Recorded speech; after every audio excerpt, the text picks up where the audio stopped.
Petit café qui passe bien et on est parti. Salut tout le monde, bienvenue sur la chaîne.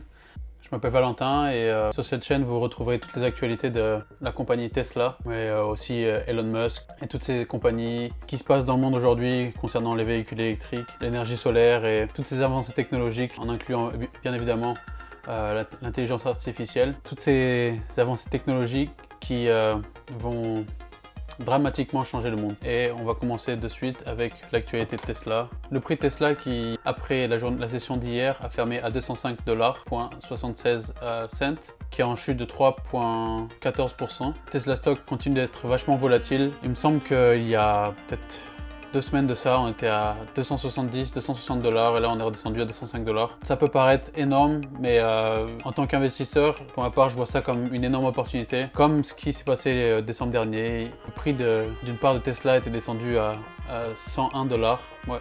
Moi, je continue d'acheter chaque semaine, j'investis un petit peu ce que je peux, parce que plutôt qu'avoir mon argent ou mes économies qui dorment à la banque et qui se font grignoter par l'inflation chaque année, je préfère investir un petit peu et voir comment ça évolue. Quand je me suis levé ce matin, j'ai vu que, il me semble que la compagnie c'est British Petroleum. British Petroleum va investir environ 100 millions de dollars américains dans des chargeurs Tesla à travers leur station essence. Donc vous savez, quand vous arrivez dans une station essence, vous foutez le truc dans votre voiture, vous faites le plein.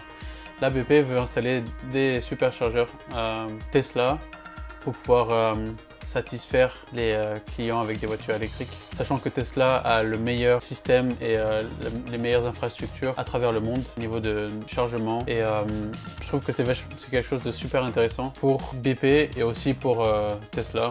Surtout pour Tesla parce que BP, disons que d'ici la fin de cette décennie, il y aura certainement beaucoup moins de véhicules à essence. Je pense que toutes ces compagnies comme Total, BP ou Envy ou Engie, ou Shell, peu importe, ils vont devoir transitionner vers un monde plus électrique. Je pense que de plus en plus de compagnies à travers le monde vont transitionner vers cela et tous se tourner vers ce business model-là, je dirais.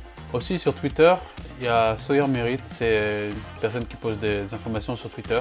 Il a reporté aujourd'hui que Tesla veut augmenter les prix du modèle Y Performance en Chine de 14 000 yuan, ce qui équivaut à 1914 US $. Et on peut voir aussi qu'aux États-Unis, le modèle Y a aussi augmenté. Mais cette fois-ci, le modèle Y autonomie rallongée ou long range a augmenté de 500 $ pour atteindre un prix de 48 990 $.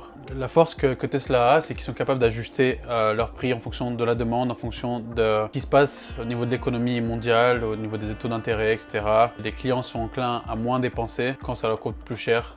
Par exemple d'acheter un appartement ou d'acheter un véhicule ou faire un crédit à la consommation, peu importe. Donc c'est la force que Tesla a de pouvoir jongler avec les prix, de telle façon que pourrait le faire une chaîne d'hôtels ou Airbnb ou une compagnie aéronautique, par exemple Air France. Ils ajustent les prix en fonction de la demande. C'est certainement bien pour Tesla, la compagnie, qui vont pouvoir augmenter leur margin, c'est-à-dire le prix du véhicule vendu au client moins le prix du véhicule à la production, et donc vous allez avoir un nombre.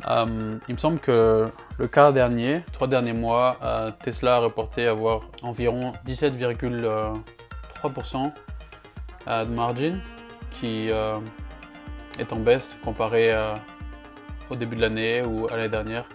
Mais c'est en partie dû aux réductions de prix qu'ils ont fait depuis le début de l'année. Continuer à descendre les prix pour, bien sûr, à cause des conditions économiques, mais aussi pour un peu étouffer la compétition. Disons, par véhicule vendu, Tesla va faire 10 000 $ de profit margin. Ford, par véhicule vendu, va faire moins 60 000 $.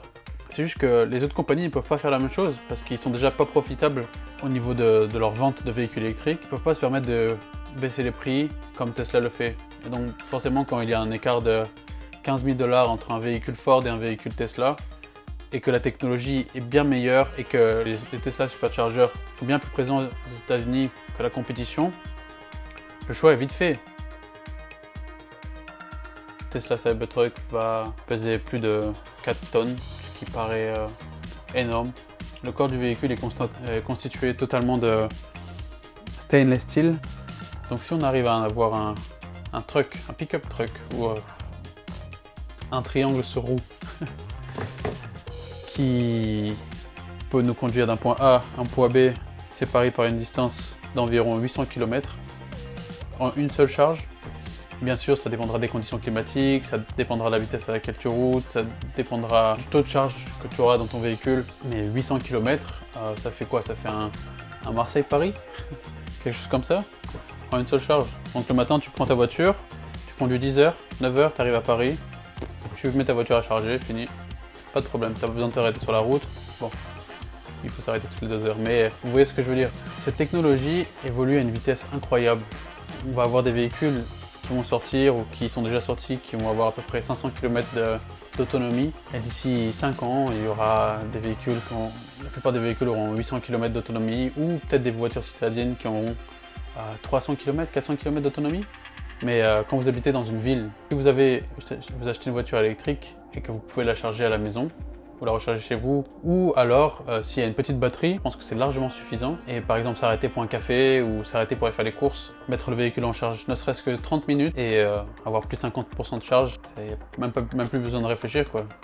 J'adore, franchement le Cybertruck, c'est quelque chose de tellement différent et de futuriste. Et il y avait une vidéo, je la montrerai après, il y avait une vidéo où il y a quelqu'un qui filmait un Cybertruck sur la route et il y avait des impacts de balles sur tout le côté tout le côté gauche du véhicule. Et peu après, il y a Elon Musk qui tweetait qu'ils avaient testé la mitraillette d'Al Capone, je sais plus exactement ce que c'était, mais en gros ils avaient vidé tout un chargeur sur le côté gauche du Cybertruck et il n'y avait aucune balle qui avait transpercé. C'est badass.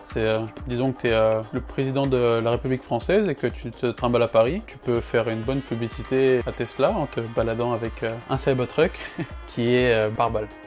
On a un Cybertruck qui est en panne à un chargeur. Ça doit être un des ingénieurs de Tesla. Et apparemment, son véhicule ne voulait pas charger. Il s'est garé au superchargeur Tesla et impossible de le mettre en charge. Donc il a dû faire appel à une remorque pour venir le dépanner. À gauche, on peut voir un Ford. Je crois que c'est le F-150. Apparemment, les livraisons sont censées commencer à la fin de novembre, à la fin du mois de novembre. Il me semble qu'ils avaient dit ça à leur conférence le 30 novembre. Donc j'ai hâte de voir les premières vidéos qui vont sortir, des gens qui vont tester le Cybertruck et qui vont foutre la misère, mais ça va être quelque chose. Même si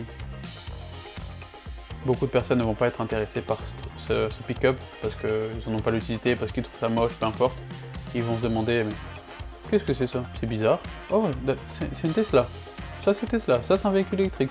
Je vais voir ce qu'ils font d'autres Tesla, ça m'a l'air intéressant. Et là, bang, ils vont voir modèle 3, modèle Y, modèle S ou modèle X, peu importe. Et en gros, c'est une campagne de publicité sur roue. Ils ont juste à produire de bons véhicules et ils se font de la pub tout seuls. J'espère que vous avez apprécié la vidéo d'aujourd'hui. J'essaierai de poster le plus souvent possible, peut-être 3 à 4 fois par semaine, histoire de vous tenir au courant. C'était Valentin et on se dit à la prochaine. Bye.